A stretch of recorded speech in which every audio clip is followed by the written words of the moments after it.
60세 이상 인구의 무려 30%가 근감소증을 겪고 있다고 합니다. 근육이 줄어드는 거죠. 예방을 하는 게 최선이지만 무턱대고 근육만 키워서도 안 된다고 합니다. 근감소증의 모든 것 먼저 영상으로 보겠습니다.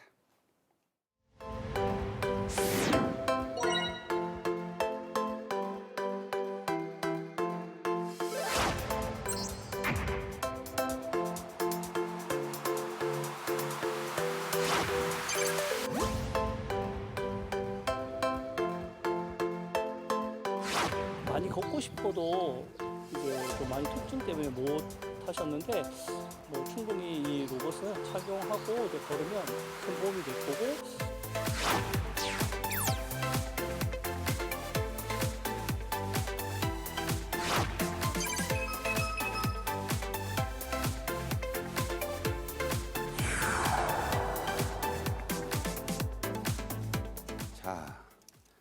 자, 걷고 또 걷고. 자, 이 주제는 오한진 을지대병원 가정의학과 교수와 함께하겠습니다. 안녕하세요. 안녕하세요. 네. 해당자이신데 근육 감소증은 아닌 것 같습니다. 자, 그럼요. 이 나이가 들수록 늘어난다는 근감소증. 이걸 놔두면 얼마나 위험해지죠?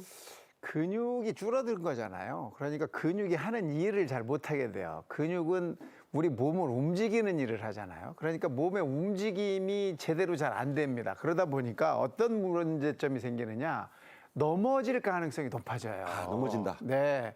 우선 걸음걸이에서도 발이 걸리는 경우가 많아지고. 자주 그 나이 드신 분들 네. 턱 낮은 데도 걸려요. 턱이 없어도 걸립니다. 그런가요? 네. 그래서 이렇게 걸리서 넘어지는 이런 경우가 많이 생기니까 낙상의 위험이 높아지고, 이 낙상은 어떤 일을 만드냐면 골절을 만듭니다. 또 그 골다공증 많으시니까. 네. 나이가 들어서 넘어져서 부러지시면 입원을 해야 되고, 입원하면 근육이 더 빠지고, 그러면서 무슨 일이 더 생길까요? 사망의 위험성이 올라갑니다. 그러니까 이게 넘어지셔서 돌아가시는 분들이 있어요. 많거든요. 거기다가 근육이 줄면 우리 몸에 이 당분을 저장하는 곳이 줄어드는 꼴이 돼요. 그러니까 당뇨병이 유발이 됩니다. 그러니까 근육이 당을 저장하는데 그게 쓰고 저장하기 때문에 예. 그 부분이 사라지니까 이게 당뇨병 유발이 되게 되고, 또 근육이 감소하면 어떤 일이 더 생기느냐, 이 당뇨병뿐 아니라 이거에 의해서 치매도 많아집니다. 아이고. 그러다 보니까 이 근육을 줄여드는 것을 굉장히 주의해서 생각을 해야 됩니다. 네, 보통 일이 아니군요. 그냥 넘어지는 게 아닙니다. 근감소증 환자, 생각보다 매우 많네요. 네, 완벽하게 이제 우리나라 사람들을 완전히 검사한 것은 아니지만 네네. 추정을 해보면 60세 이상 노인의 30%가 근감소증이다. 거의 3분 중 1분이란 얘기네요. 네네. 그래서 사람 숫자로 치면 2025년에 환자 수로 치면 146만 명 정도 될 것이다라고 추정을 하고 있습니다. 오, 많아요. 이 근감소증은 원래 2016년에 세계보건기구에서 질병으로 인정을 했어요. 네. 우리나라는 2021년에 질병으로 인정이 됐거든요. 미국은 65세 이상 인구의 10%, 80세 이상 인구의 40%가 근감소증이다. 이렇게 추정되고 있습니다. 우리보다 많은가요? 적은가요? 우리보다 적은 거죠. 그렇죠. 네. 미국 사람들 아무래도 고기 먹으니까 그런 생각 해봅니다. 쉴 새 없이 뛰고. 자, 근감소증을 판단하는 기준 표가 있습니다. 보면서 좀 자세히 설명해 주시죠. 네네. 근감소증 자가 진단 리스트라는 건데요. 요걸 체크해 한번 보시면 된다는 거죠? 그렇죠, 그렇죠. 우선 첫 번째가 여기에서 이제 4개 이상이 해당되면 근감소증을 생각해 볼 건데, 4.5kg 화분을 나르기가 어렵다. 저거 꽤 무거운 화분이죠. 그렇죠. 무거운 화분이에요. 쌀로 치면 반 개 정도. 원래 10kg짜리 쌀이 있잖아요. 반가마. 네네네. 그다음에 방 끝까지 걸어가기가 어렵다. 저런 분도 있어요? 그러니까 이런 분들이 이제 근감소증이라는 거예요. 의자에서부터 침대까지 이동하기가 쉽지 않다. 네. 그다음에 계단 10개를 쉬지 않고 오르기가 어렵다. 1년에 한 번 이상 넘어진다. 이 중에 이 점수를 매기게 돼 있는데, 아예 아니다가 빵점, 네. 가끔 그런다가 1점, 자주 그런다가 2점인데 이 점수를 합쳐서 4점 이상이면 근감소증을 생각해 봐야 됩니다. 이 방송 보시면서 해당된다. 가슴 내려앉는 분들이 있는데 저는 일단 없네요. 네, 저희 아버님이 아마 해당되실 것 같습니다. 그렇군요. 네. 자, 노년기 건강을 위해 근육을 쌓아두는 걸 근육 적금이라고 재밌게 표현한다고 하네요. 무작정 적금을 들면 쌓아두면 오히려 역효과도 있다고요? 네, 역효과는 이제 뭐 모든 분이 그렇다는 게 아니고 그럴 수도 있다는 네, 뜻이에요. 그 제목을 너무 강하게 뽑아서 좀 걱정스러울 그런가요? 수도 있는데 사실 근육이 늘면 굉장히 도움이 되죠. 근육은 여러 가지 역할을 하기 때문에. 그런데 여성분들, 이 나이가 드셔서 노인이 되시고 노인 되신 여성분들한테서 이런 문제가 조금 생기더라라는 게 이제 연구 결과에 나왔습니다. 이른바 할머니들. 그렇죠.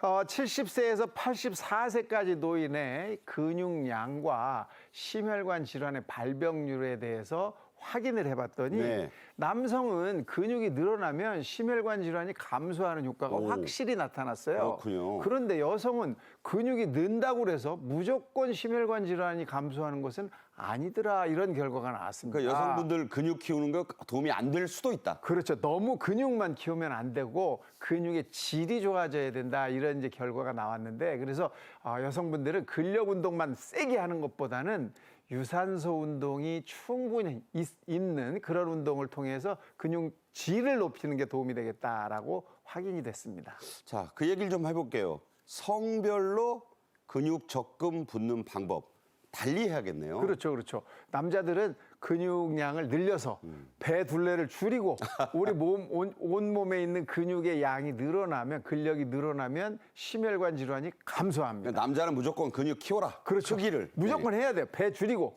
근데 여성분은 너무 줄이고 근육량이 거의 뭐 근육만 있고 지방이 없는 상황이 되면 사실은 심혈관 질환 예방 효과가 떨어지더라. 그러니까 지방도 어느 정도 좀 있고. 그러니까 이렇게 말씀드리면 어떨까요? 배도 좀 나오고 살집이 있는 것이 여성은 좋을 수도 있다. 그렇습니다. 네. 정답이었습니다. 네.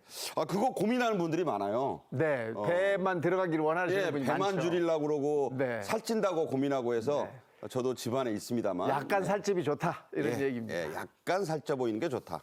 자, 이래저래 나이 들수록 근력 운동은 어쨌든 필수가 되는 셈인가요? 그렇습니다. 근력 운동을 해야 근육의 감소를 막아서 근감소증이 안 생기게 하는 거거든요. 그럼 어느 정도의 운동을 해야 되느냐?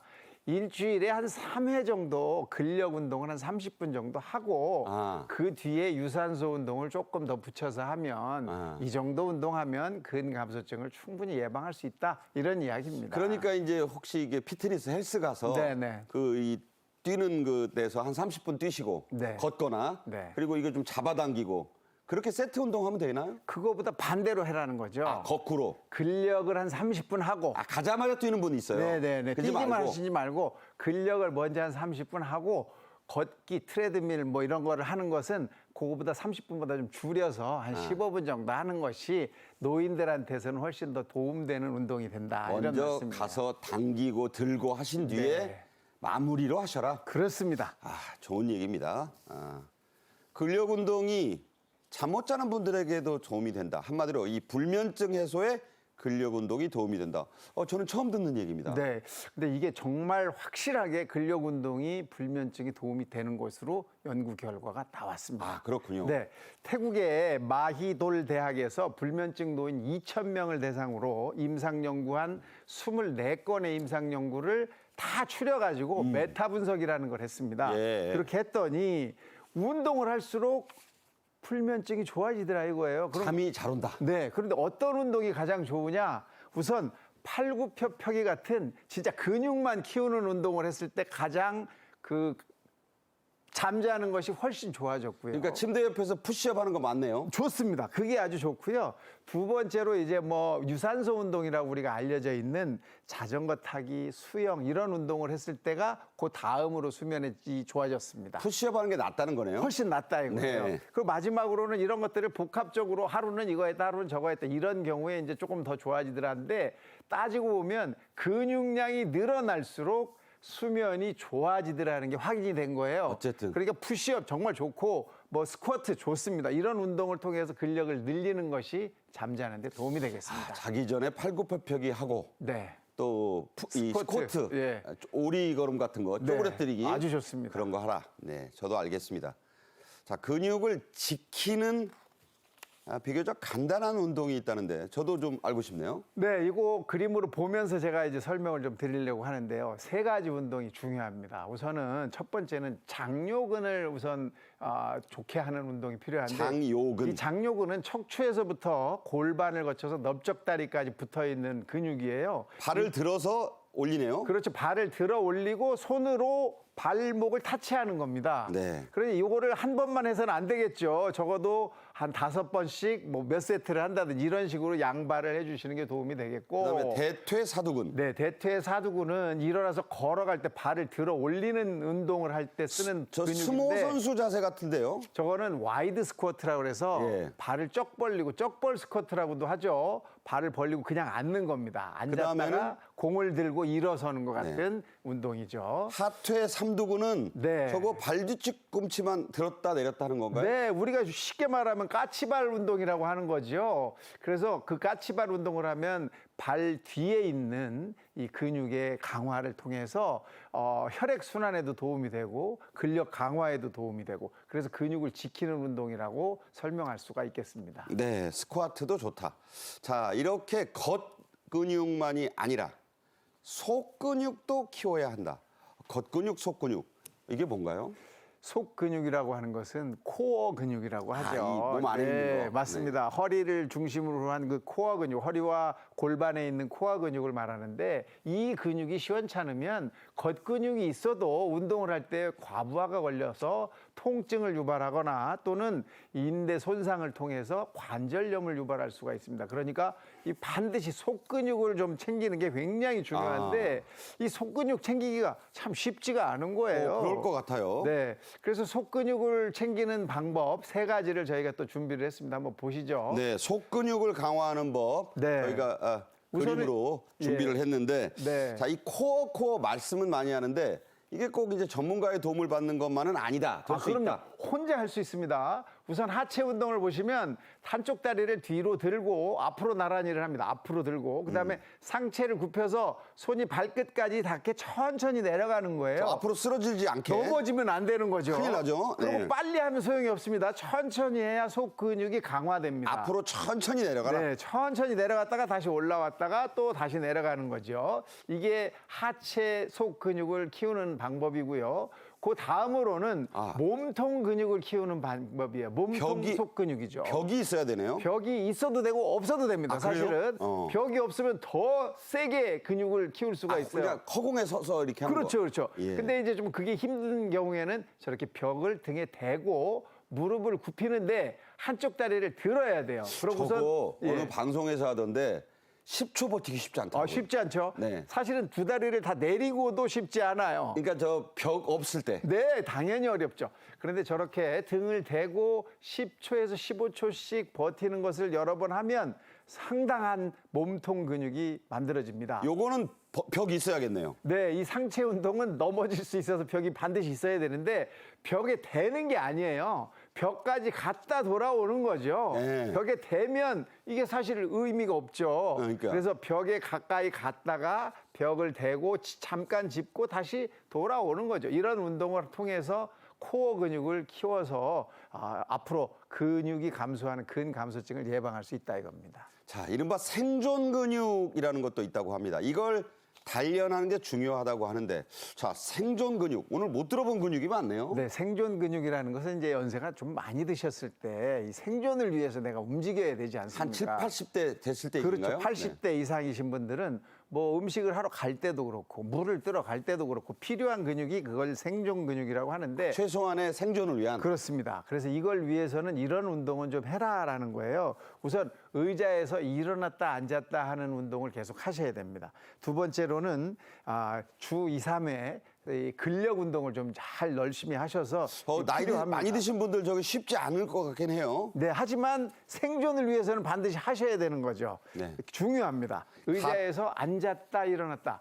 이거 굉장히 재미있는 운동이 될 수 있거든요. 네네. 그래서 이것만 해도 생존할 때 필요한 운동은 가능하다 이런 얘기죠. 자, 가벼운 물병을 들어 올리는 건 어떻게 들으라는 건가요? 가벼운 물병을 들을 때도 근육을 다 쓰려면 다리를 하나를 뒤로 빼고 몸을 앞으로 기울여서 물병을 들고 있는 거죠. 아, 그런 자세를 취하면서 네, 들어보셔라. 네, 그렇습니다. 이 페트 물병이라도 그렇습니다. 아, 네. 다 운동이 되는군요.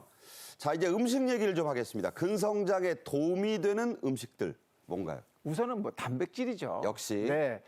사실은 이 연세가 드시면 단백질이 많이 사라지기도 하고 그래서 단백질 요구량이 젊을 때보다 늘어납니다. 네. 10%에서 20% 정도가 더 늘어나거든요. 그래서 킬로그램당 1g에서 1.2g 정도의 단백질을 먹어라라고 권장을 하고 있습니다. 네, 그러니까 종류가 나오네요. 네, 젊을 때보다 좀 더 드셔야 되는데 뭐 여러 가지 육고기도 있고 생선도 있고 콩으로 만든 두부나 콩도 도움이 되죠. 이런 것들을 적어도 킬로그램당 1 내지 1.2g 정도. 계란도 꼭 먹으면 좋은가요? 아우, 계란은 너무너무 도움이 되죠. 완전 식품이라고 오 박사님이 말씀. 네네, 지금 미국에서 난리가 났지 않습니까? 그 계란 하나에 한 부족해가지고. 1,300~1,400원 한대요. 그러니까요. 너무너무 굉장히 값이 올라갔는데 우리나라는 이 계란 천국 아니겠습니까? 네. 이 계란을 이용해서 근력을 좀 만드는 데도 도움이 되겠습니다. 네.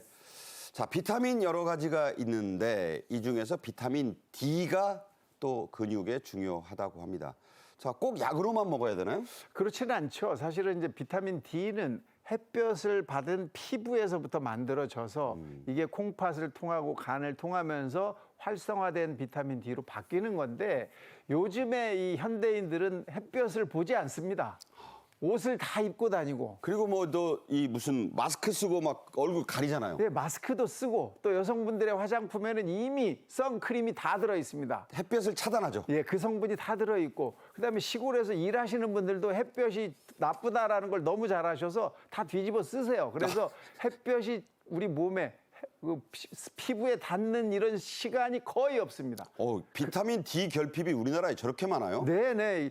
국립보건연구원에서 발표한 건데 정말 노인에서 2017년에 8만 명이었던 그 숫자가 2021년 되니까 24만 명으로 늘어났다는 게 확인이 된 거거든요. 네. 그러니까 이만큼 비타민 D를 우리가 만들어내지 못하고 있다. 그러니까 이거는 어떻게 해서든지 보충을 좀 해줄 필요가 있는 거죠.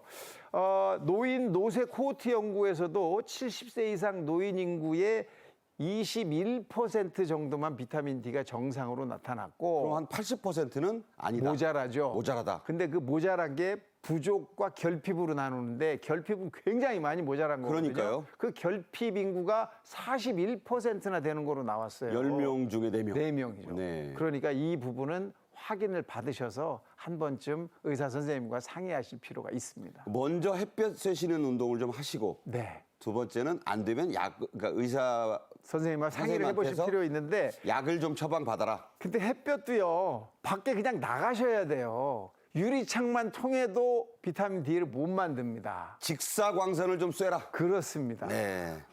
피부 건강 때문에 안 하는 분들이 있는데 자, 걷고 싶지만 걷기 힘든 이 나이 많으신 분들을 위해 도움을 주는 로봇도 요즘 나왔다고요? 굉장히 좋은 로봇이 나온 것 같아요.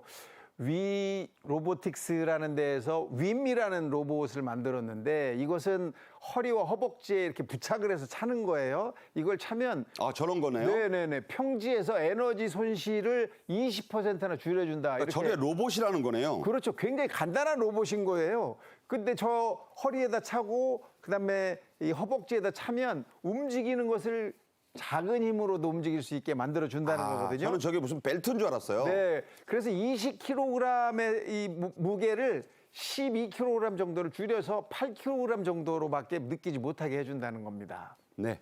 저런 것들의 도움도 받으시는 게 또 유용할 수 있다. 운동을 많이 하면 근육이 늘어날 수 있기 때문에 저런 것들을 이용해서 힘도 키우고 근력도 키우고 근육도 늘릴 수 있겠습니다. 네. 오한진 박사님과 함께 했습니다. 고맙습니다. 감사합니다.